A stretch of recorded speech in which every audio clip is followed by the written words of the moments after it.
Now, here are Morgan Streetman and Roxanne Wilder. Well, hello there. It's kind of funny, Morgan, looking at the outline for today's show.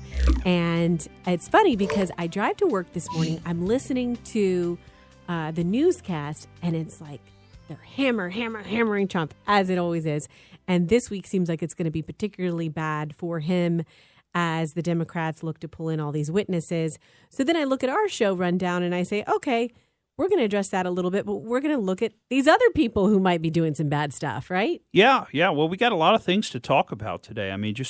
This is just a huge couple of weeks in the news, I think. It's hard to cover it all, and it's certainly hard to cover it and do it much justice. We got from last week, we've got a lot of news coming out. All the way from, you see this story about the two Ukrainians, which actually are American citizens, which I think is kind of interesting. The way the news tends to refer to them as they were the two Ukrainians having lunch with Giuliani. But these guys are Floridians. These guys are, and they've got their American citizenship. So, they're Americans. Anyway, they are allegedly involved in some kind of scheme to circumvent campaign finance laws. And the most that we can make out of it as to what the allegations are is that maybe they were putting together money outside of the country. Like the implication is maybe they were working with Ukrainians to put together funds of money and get those into U.S.-based political action committees or PACs. And, of course, you're innocent until proven guilty. So we'll have to wait and see what comes of that. But I certainly, my sort of takeaway from that is, man, can the DOJ and the FBI and federal law enforcement move quickly when they can go arrest somebody and it's going to be a bad story for Donald Trump. And it's going to look bad for Rudy Giuliani and Donald Trump. And, maybe Rudy Giuliani has been breaking the law. You would kind of think he's sophisticated enough to avoid that, but maybe he's gotten a little bit off the reservation. Maybe he was breaking the law. I don't know. But, man, can they move fast on that stuff? Meanwhile, if any actual federal law enforcement officials are breaking the law, like, say, Jim Comey, former FBI director, with all of his leaks to the newspapers, all these strategic leaks, isn't it a bit of a shame what's become of our law enforcement and intelligence services in this country? And I certainly don't mean, your average police officer or kind of on-the-ground, boots-on-the-ground law enforcement. I'm talking about the higher levels, the executive levels of the top law enforcement agency in the country, the FBI. And, of course, all of our intelligence services. They've become so politicized. I think it's a real shame. I think it's an embarrassment to our country that these folks that are supposed to be above politics and you ever interview them or hear them interviewed, and they just can't trumpet enough how we don't make decisions based on political calculations. We've all got our own political views, but those don't have any effect on our federal law enforcement jobs. And you heard that from people like Peter Strzok. Meanwhile, the guy sends like 12,000 text messages a day. I don't see how he was doing any federal law enforcement in between all his texting with his girlfriend, but all they could talk about is politics. So, man, that guy He's definitely doing voice to text. No way can he type that much all day long. The guy's like, it's like a hot water faucet or something. On, off, on, off, on, off. One moment it's politics. Now I'm back to being a law enforcement officer, not affected by politics. Now I'm back to politics. Boy, I hate Trump. Got to have an insurance policy. Now I'm back to law enforcement. I'm not affected by that. Now I'm back to politics. All day long, on and off, all day. If you believe what they want you to believe, which is, we're above the fray, we're not political, to me, it just strains credulity. To me, I can't swallow that pill. I don't believe it. It doesn't sound real to me. And, then Congress goes away for a 2-week vacation, and they come back, and the only thing they want to do is arrest people now. The first thing they say. Arrest them. Doesn't it? Yeah. Is that normal proceedings? Exactly. First of all, they haven't even had an impeachment vote, so we don't even have a true official impeachment inquiry, and at least in the way that it's always been done in the past. And I understand that nothing in the Constitution or any other particular legal document that would apply says that they have to do it a certain way. That's because it just doesn't come up much. But every time it's been done in the past, it started out with a vote of the House of Representatives on whether or not to impeach. In this case, they've totally suppressed that. They haven't had a vote. Nancy Pelosi says, well, we're just proceeding. And, of course, she does it sorrowfully and prayerfully, and she's heartbroken. And, I mean, it's like they would almost do better if they wouldn't try to add on so much BS. Mm-hmm. You know what I mean? If they'd just be honest, like, hey, we just hate this guy. We've hated him for 4 years. We want him out of there. We know we can't win the election. You know what I mean? Because isn't that what they're really telling you now? They're doing this now 13 months before an election. I mean, would a smarter thing to do if you really want to invest in our system, invest in the idea of a representative democracy, whatever you want to call it, a republic, wouldn't it be better to participate in that political process rather than to have this sort of hybrid impeachment process that they've got going on with no set of rules, where they've excluded the minority party, which is the Republicans, from doing anything, from participating, from even knowing what's going on? I mean, why would you, if your goal is to get to the truth, why are you doing it behind closed doors? Why is Adam Schiff interviewing all these people behind closed doors and then leaking out little bits and pieces of the transcripts that he thinks sound good for his side? Why don't they release the whole transcript? Why don't they let people read for themselves? Now, listen, I know most people don't have time to do all this reading for themselves, and that's one of the sad states of our world today is that you really, if you just trust somebody else to do your news and analysis for you, unless it's the Morgan Streetman show, you're not going to get the straight story. You know what I mean? I had somebody over the weekend tell me that about your show. They said Morgan's the only one that opens our eyes to things that we never hear anywhere. It's unbelievable. And I get sick of it. I mean, as I was riding in, I was listening to NPR, of all things. I mean, and it's almost maddening. I mean, it almost drives you a little bit insane listening to the way they're spinning everything, all the propaganda. And I know what they're trying to do. They're trying to program us to look at these issues and these facts in a certain light. And why don't you just let me think about things the way I want to think about things, the way my brain works? Why don't you let people evaluate these things for themselves? Another one of your listeners, my daughter, in my stomach.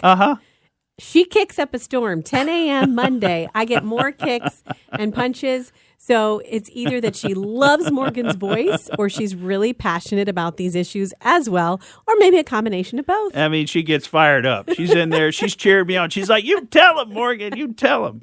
Punch Mom again. You tell him. Go get him.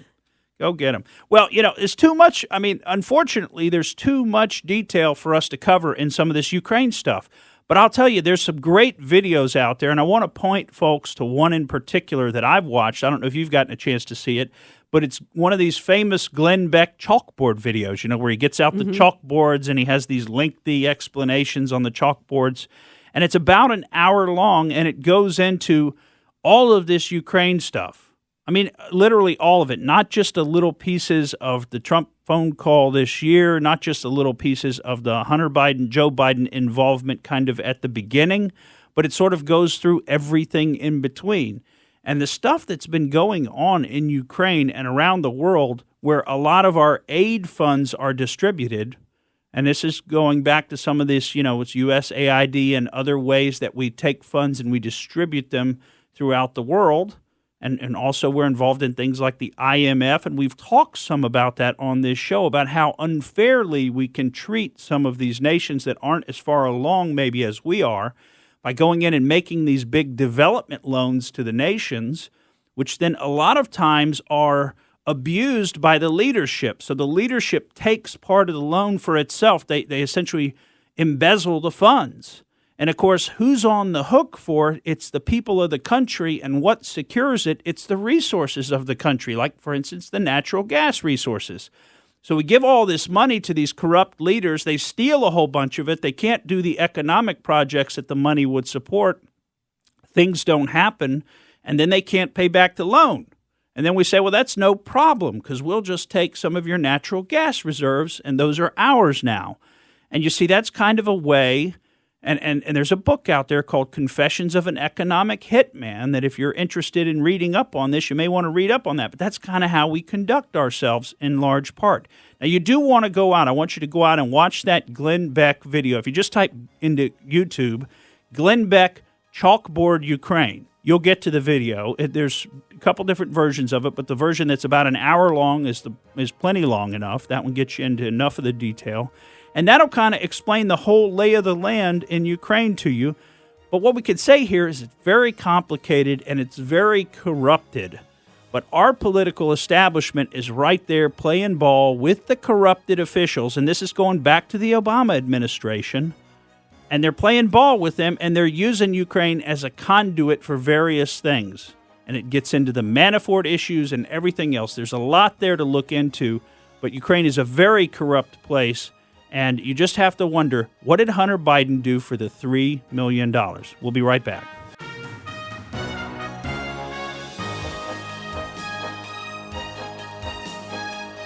During the break, we were almost going out there. What a totally different direction. I was going to tell you a story about Malachi Martin and some stuff that he wrote about. Well, you might have something for you out there if you want to change it.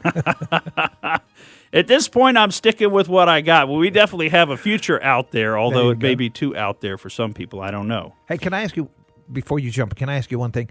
What's scaring me, people are saying that, you know how we just had the Rays, they lost. They didn't put in a last-minute closer in the game. Huh. But people think there's a last-minute closer by the name of Michelle or Hillary.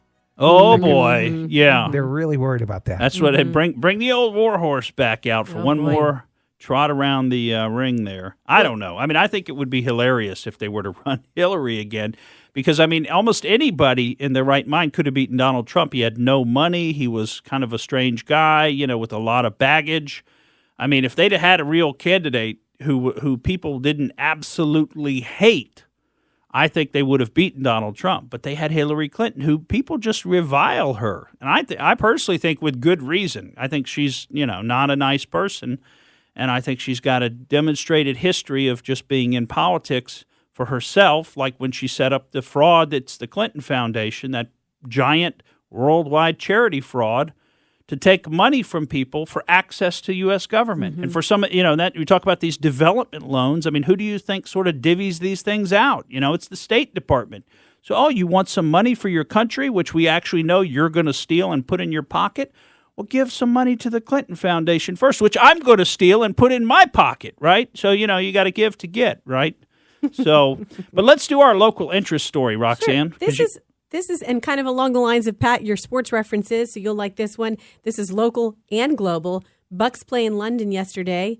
Not the outcome we wanted, but bigger than the game itself is the future of the NFL in Europe. And it's steamrolling. It's likely, I'm hearing rumors of the Jaguars making that their home stadium. And you have this new stadium that they played at yesterday that's specifically for football, soccer as well. And so you have a lot of excitement over there. I just think it's interesting to think about how would you make a global schedule like that work. So you have a team in London. How irritated are all the teams that do have to face them and go over and play them in London? Right. Because it's not fun. And not only do you mess up, your trip over there, you're off your body clock, but then the Bucks have to have their bye week this week so they can rest and get back to feeling somewhat normal when they come back here. Now, I guess you also play West Coast games. That's a 3-hour time difference, but... Well, and what about TV audiences? Mm-hmm. You're going to have Sunday morning football now? We did. We had brunch. It was okay. Bucks it was breakfast yesterday. with the Bucks. That was not bad. So you think one day it'll be the IFL? The International Football League. They're... Is it growing that popular? They're very rabid fans over there. And I was reading Bruce Arians, head coach for the Bucks, was saying that it's interesting because he was referring to the time he'd played there before, but I saw some of it yesterday too. We, as American football fans, ebb and flow with our noise level based on what's happening on the field. The field dictates that, the flow of the play. But over there, it's just like this hum of sound the whole time. It's loud the whole time. They're rowdy Brits. Well, that reminds me of those plastic horns that they were playing during the World Cup. It's wah, wah. I mean, it's like, oh, God, that's so annoying just to sit there for however many hours and listen to this stuff. Well, maybe one of the reasons that the fans in London are so rabid. Maybe our next story will reveal something about that. And this we don't know if they're correlated. We don't know if they're correlated. This story just kind of knocked me off of my chair. You got to. First of all, how do we build up to this? Well, let's talk about. Cocaine. That's a drug that's kind of associated, I think, with the 1980s, right? I mean, basically, all the movies in in the 80s, movies, sort of. yeah. I mean, it. At some point, I thought that kind of fell out of fashion a little bit, but apparently in places in Europe, it's still very much in fashion. Now, maybe it's in fashion over here quite a bit as well. But what I thought was interesting is to look at the top 4 European cities in terms of consumption of cocaine. And the way that the scientists looked at this was they actually went down into the wastewater, like the sewer drains, and they captured some of that water. Ew. And what? Ooh. Yeah. Is that what I'm thinking it is? Well, you mean pee? Yeah. Yeah, urine. So, and so what they did was they captured some of this, and we do have a caller, so we want to get to our caller soon. But let me just tell you this because you're going to be shocked by this. So the top 4 cities, the 4th city, you would think this might be the top one, and that's Amsterdam. But in Amsterdam, they use daily about 4.6 kilos of cocaine within the city of Amsterdam, according to the metabolites that are passed out into the sewer water by residents, right? How about Berlin? You got to think those Germans, those crazy Germans. They also do about 4.6 kilos a day total in the city. I mean, that, it seems fairly reasonable, right? Then you get up to the second highest total count, right? That's Barcelona, where they do 12.7 kilos of coke a day in the city of Barcelona. What? Now jump up to London. Welcome to the party, everybody. London, they do 23 kilos of cocaine in the city of London every single day, day in and day out. And they say there's not even really a drop-off for the work week. That it's a fairly steady level, which means the folks in London are basically coked up all week long, the whole work week. It's just a part of their lives. So maybe that's why they get to the soccer stadium or the football stadium and they're just rabid like a bunch of crazy fans. I mean, 23 kilos is enough for over 500,000 doses of cocaine a day, and it's right at $3 million a day. And what's a dose, I wonder? Exactly. I mean, is that a line of coke? I don't know. I don't know what the size of a dose is, but within 23 kilos, there are over 500,000 doses. So that's a lot of folks in the city of London snorting coke every day. Let's go to our caller. Hey, Ed, how you doing? Thanks for calling. Hey, I'm well, thank you. What's your question for Morgan? Hey, Morgan, I've been listening, and I had a question about something I read in the newspaper today that said the Senate Intelligence Committee, led by Republicans, had confirmed through their fact-finding that the Russians interfered in the last presidential election. Yeah. I wanted to know what your thoughts were about Russian interference and what we do to stop that. Well, it's a great question, Ed. Thanks for calling. The answer is I don't know what exactly the Russians did. I think the Senate Intelligence Committee has been a fairly partisan committee leaning against the Republicans, leaning towards the Democrats.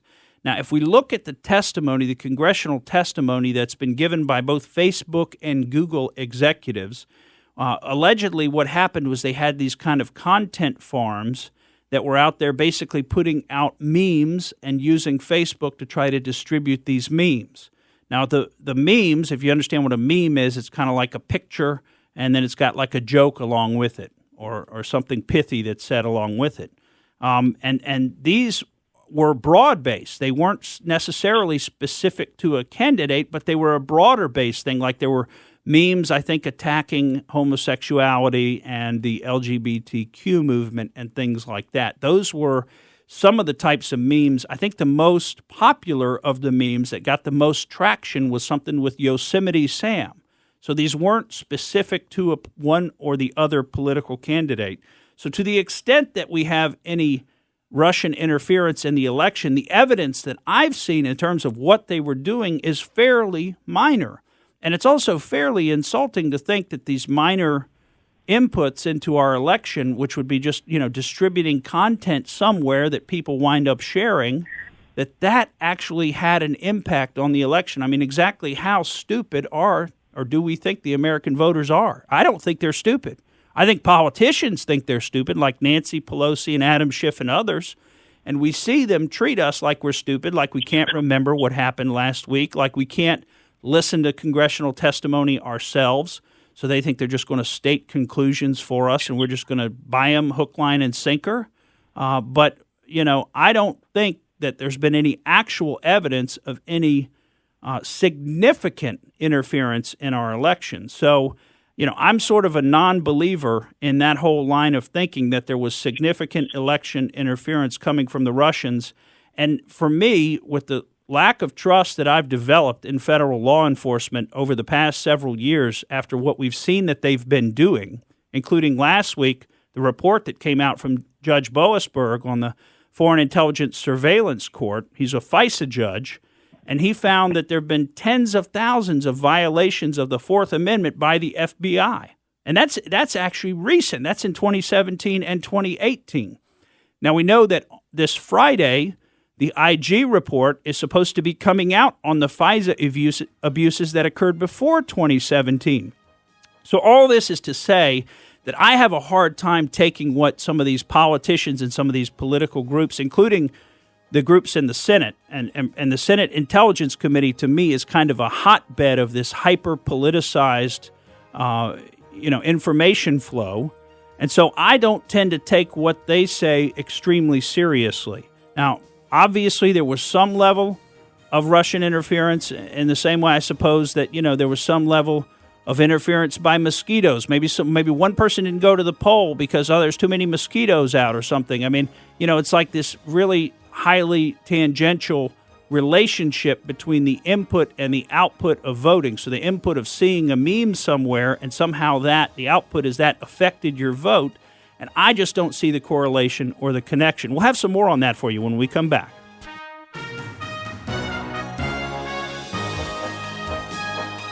Welcome back to the Morgan Streetman Show. I'm Roxanne Wilder. Pat George is here if you want to give us a call, 888-404-1010. And this week is going to be a big week for a number of reasons. Some days to circle on the calendar for some announcements or debates even tomorrow. Yeah. Well, we got tomorrow, the Democrat debates tomorrow evening. And as we were talking before the show, Tulsi Gabbard will apparently be back on the stage if she doesn't at the last minute kind of boycott the debates, but we'll be glad to see her back on the stage. She's one of the Democrats offering a different viewpoint from kind of the mainstream, the anti-war viewpoint, which, I don't remember when that fell out of fashion. I think it was in the Obama years that fell out of fashion with the Democrats, because before that, you remember, what was it, Operation or Code Pink or whatever? They used to have these anti-war rallies. They were harassing President George W. Bush for all those years, and it seemed like the Democrat Party was the anti-war party.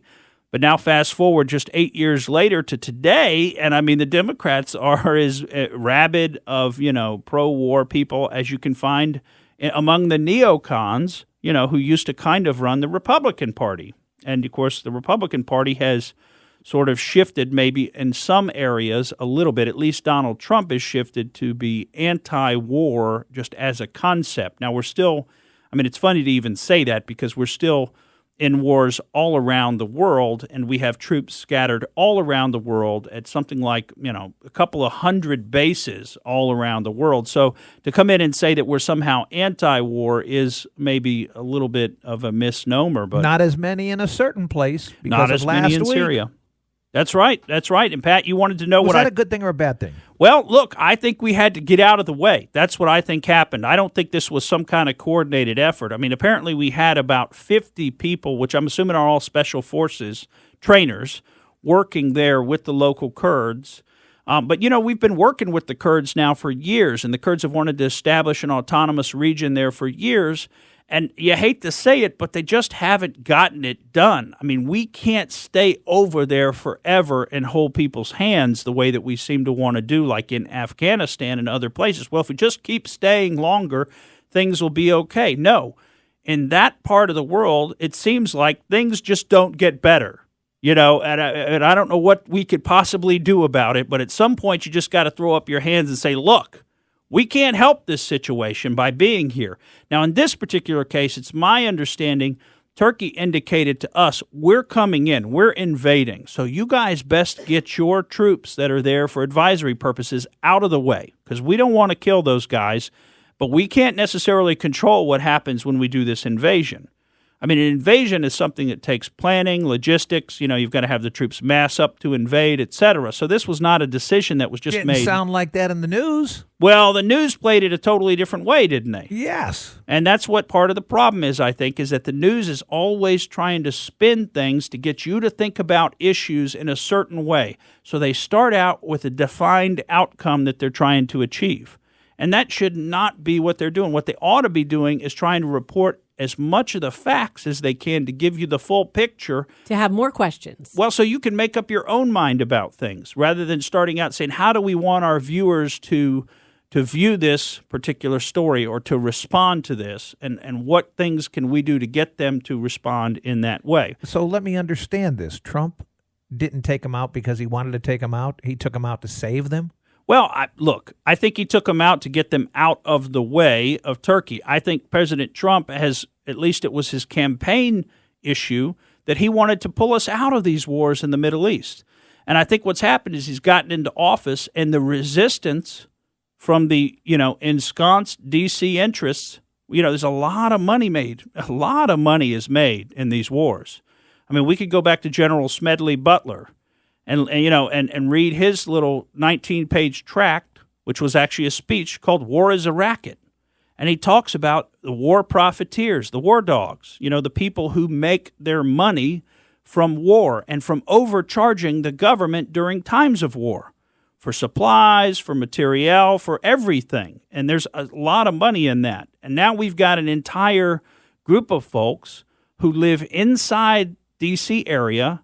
I don't know if it's technically inside the Beltway or not, but, you've got all these little cities around the Pentagon that have grown into these, massive complexes of folks that are involved either with contractors or in military attaché positions themselves.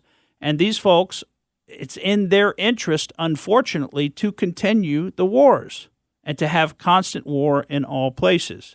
So I think that's a very sad development. So I would like to see us try to get out of some of these wars.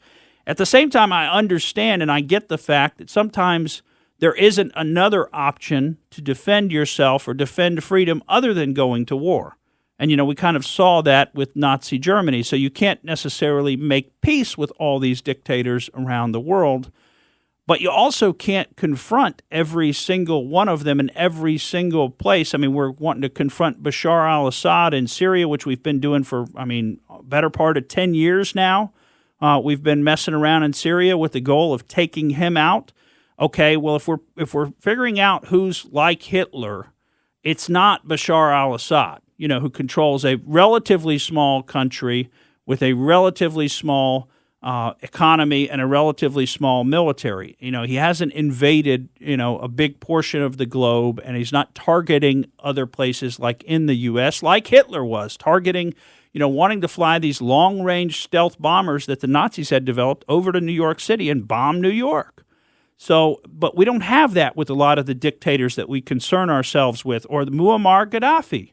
We had to go in and take him out. We saw he died, right? We had to do that, right? Because why? Because Gaddafi was threatening us? Not really. Okay, I get the Lockerbie bomb. I get all that stuff. But I'm saying, was he a direct threat to the United States, a credible threat? And I say, if you're being real about it, and you're not just talking about some talking point that your corporate master gave you, that you have to go on TV and you have to say and you have to try your best to sound credible, then I think you have to look at these things and say, no, he really wasn't a threat to us. So pull some troops out of Syria. I think that's a good thing. We need to get our troops home. We don't need them all over the world. Think about what can happen. When you have troops everywhere, you've got flashpoints. You've got the opportunity to get drug into wars all around the world.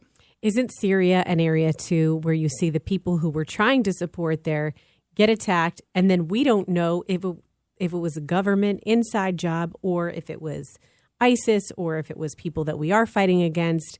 It's almost like, to make a very childish comparison, but Scooby-Doo. Yeah. The masks keep coming off, and it's a different person. Oh, no, this was really the bad guy. No, this was really the bad guy. Yeah. It's confusing. Yeah. As is all of the Middle East. Absolutely. Absolutely. It's a big mess over there. It's been a mess for a long time. We're not able to clean it up, apparently, because we've been trying. It's not like we haven't been engaged in the Middle East. It's not like we haven't been over there trying to quote-unquote fix things, but they're not getting fixed.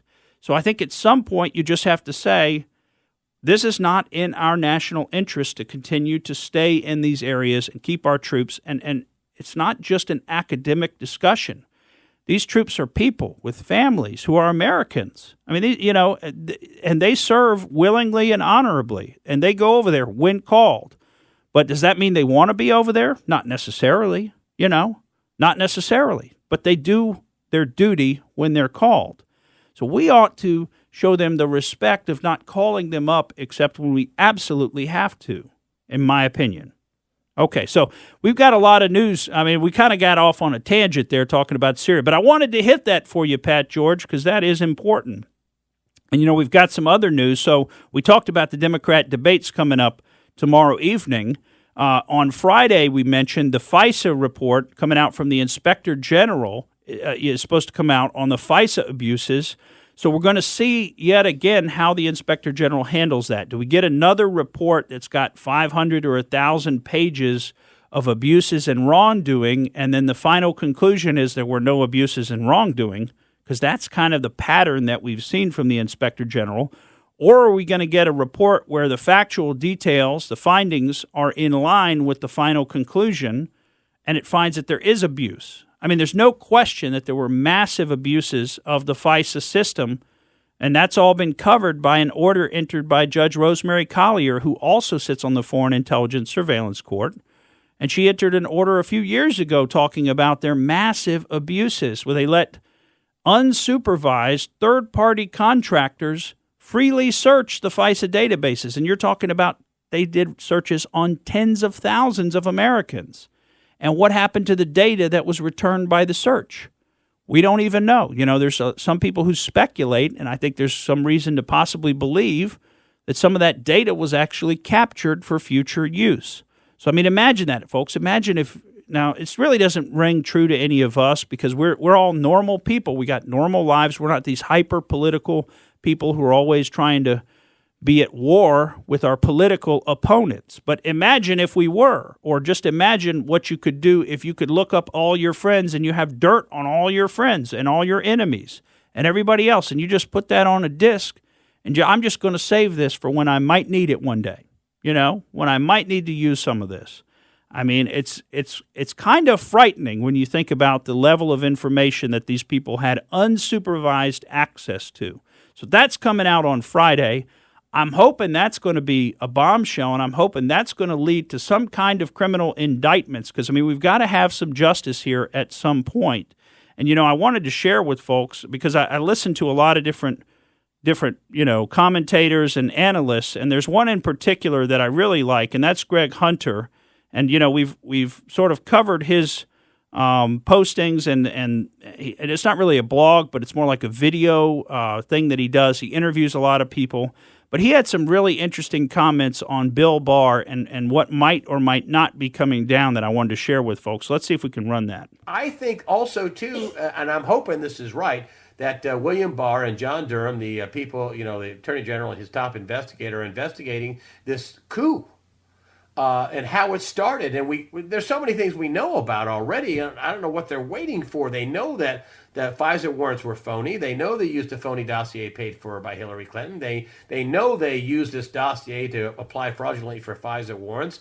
They know that even in the Mueller report, they named a Russian operative who was really an operative for the United States of America. Mifsud, I think the name is. It's just that they know so many things that were totally bogus and totally wrong. I hope that William Barr is going to actually do his job and indict people. But he did lose Jeffrey Epstein to his second attempt at suicide. So I'm very uneasy about William Barr and what he's doing. So far he's told Comey, we're not going to prosecute you for the leaks. He told Tony Podesta, we're not going to prosecute you either. And he lost Jeffrey Epstein. So he's 0 for 3. So when's he going to do something? Well, and I think that's a great question because what we already know is enough to indict people, and yet what we see is they're indicting a couple of American citizens so they can arrest them so they can get a big political spin out of that right after lunch with Rudy Giuliani. Why aren't they investigating and indicting the real criminals? We got a few more things for you when we come back. Welcome back to the Morgan Streetman Show. It's time to go out there, but before we do, we still have some stories we want to hit on really quickly. I mean, there's just too much going on. There's too much. One being one of our favorites, Ilhan Omar. Oh, isn't that funny? I mean, I don't know if you guys got a chance to watch any of these President Trump rallies that have occurred. The one in Minnesota. I mean, first I got to comment on President Trump's energy level, because to me it's unbelievable for a person of his age. I mean, he's in his 70s, and when he takes the stage, he's talking the whole time. I mean, he's basically talking to the audience. He's kind of crowd surfing the audience the whole time, you know, having this back and forth with them. And he goes on for like 2 hours. I mean, it's unbelievable, this guy's energy level. And, you know, it's funny because when he was up in Minneapolis, he kind of went off on Ilhan Omar at some different periods. And we had those clips for you, but we're not going to be able to play them. But then what came out most recently was Ilhan Omar, it looks like, was outside at the protests outside of that rally. And they've got some very sophisticated facial recognition technology that showed that it was Ilhan Omar and her new boyfriend, Tim Minette. Now, we haven't really gotten to cover that story for you, but if you don't know, Ilhan Omar's getting a divorce from her husband, Ahmed Hersi, who's the father of her 3 children. Now, remember, she was also married to Ahmed Elmi, who many people are saying is her brother, and I think there's a lot of reason to believe that that's possibly the case. In fact, I think it is the case. But now Ilhan Omar's hooked up with Tim Minette, who is also married. You know, he was married, she was married, but they hooked up. And, oh, by the way, she's her campaign's paid his consulting firm about $250,000 since 2018. So, I mean, he's making big money off his girlfriend there. And my question was, you know, if you wear your headscarf all the time, but you commit adultery when you're married and the other person is married, you know, how does God judge that? Does he say, hey, it's okay because you're wearing your headscarf? Or is he more concerned with your adultery? I mean, I don't know. That would be a question for the Muslims. And I think, I mean, certainly what the Quran would say is that the punishment for this type of behavior would be death, would be stoning. Death. But first, 100 lashes, by the way, and then stoning. So it's called zina, and it's relations, adult relations outside of marriage.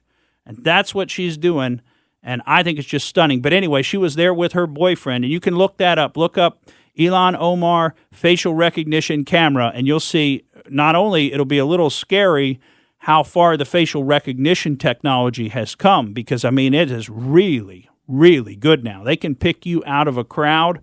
I mean, even if they can only see your eyes, and that's all she had uncovered, but you can tell it's her. And then you can see her boyfriend, and he's wearing like also a headscarf, which is kind of a funny look for him, but it's very obviously him as well. So we wanted to throw that out there for you. That's worth some additional looking into. Now, today at about noon, this is another piece of news I just want to call your attention to. So in about an hour from now, Project Veritas is coming out with their Exposed CNN report, which they say is basically the biggest story they've done to date. So they got some insiders at CNN who talk about, I guess, the level, and we'll find out around noon, but I guess the level of politicization of that network, that cable network, and what they're really doing there and how they're really running a propaganda operation. So once again, Project Veritas and James O'Keefe blowing it out of the water for us.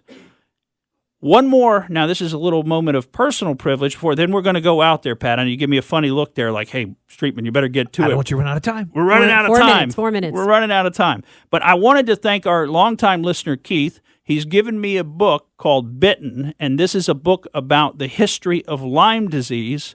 And I think it gets into some pretty interesting territory. So I think that's going to be a future topic for an Out There, which is... I was looking at that book. It looks interesting. Where did Lyme disease come from? Okay, well, now let's jump into our True Out There segment. And today we're going to talk about... Now, this is something else you could dress up for. If you're a woman, this one really won't work for a man. But this is something you could dress up for Halloween. And that is a banshee. You remember a banshee? You know what a banshee is, Pat George? I don't know. Wild person? Yeah, a wild, crazy, Not flowing? really. No? Not really. I would always call banshees like if I babysat bad kids. Oh, they're wild banshees. I was called that right? a lot by my parents. Okay, so you not really, guys. I mean, close. I mean, you got a screaming kid and stuff, and I think screaming is what Okay. we associate with banshees, right? Now, of course, what I associate it with banshees is Darby O'Gill and the Little People, right? So this is an Irish myth. But banshees are actually, the word actually means, it's actually two words in Gaelic, but it means woman of the fairy mound. And this is a woman who comes, supposed to be a fairy woman, and it can come in different forms. So it can come as an old lady, it can come as a middle-aged lady, or it can come as a youthful virgin. It's what the three different main forms of it. Typically is seen to be wearing a gray cloak with a green dress and bright red eyes, and the bright red eyes are from crying. But a banshee comes as a premonition of death.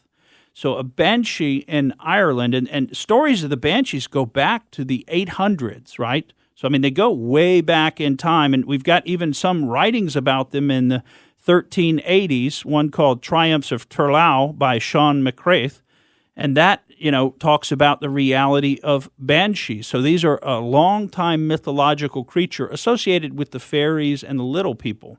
But what they do is typically each banshee would be assigned to an individual family, and they would only go with the Gaelic royal family. So there are actually a list of family names that are highly associated. These are the families that might have a banshee that monitors their family. That's the O'Neills, the O'Briens, the O'Connors, the O'Gradys, and I like this one, the Kavanaghs. I mean, who knew Kavanaugh was an old Gaelic royal family? Thinking of the Supreme Court justice now, right? But so they come as a premonition of death from somebody in the family. So a banshee was something that you wouldn't want to see because that would mean one of your close family members, or really you might hear them wailing out in the woods, one of your close family members would be about to die if you saw the banshee. Now, it's interesting because the story even goes back to King James I of Scotland, and in 1437, he apparently was actually approached by what he thought was a banshee who warned him of his impending death, and he then actually was murdered at the instigation of the Earl of Atholl.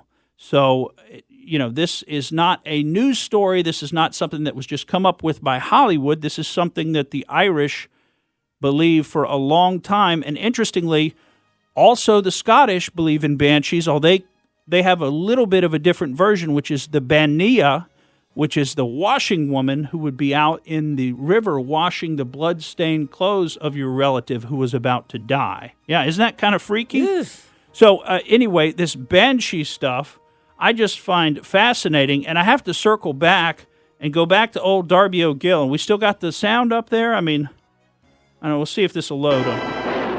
Remember this scene from Darby O'Gill and the Little People? The banshee! The banshee! Ooh. Anyway, you got to go back and watch that movie if you haven't seen it recently. Great movie. Very scary when I was a kid, that green banshee that came down, remember, and got him and put him in the death coach, if you remember that scene. Folks, thanks for sticking with us. I'm Morgan Streetman, and that's the way I see it. Thank you for listening to the Morgan Streetman Show. We hope you enjoyed what you heard, and if you did, please click like and subscribe to help us out.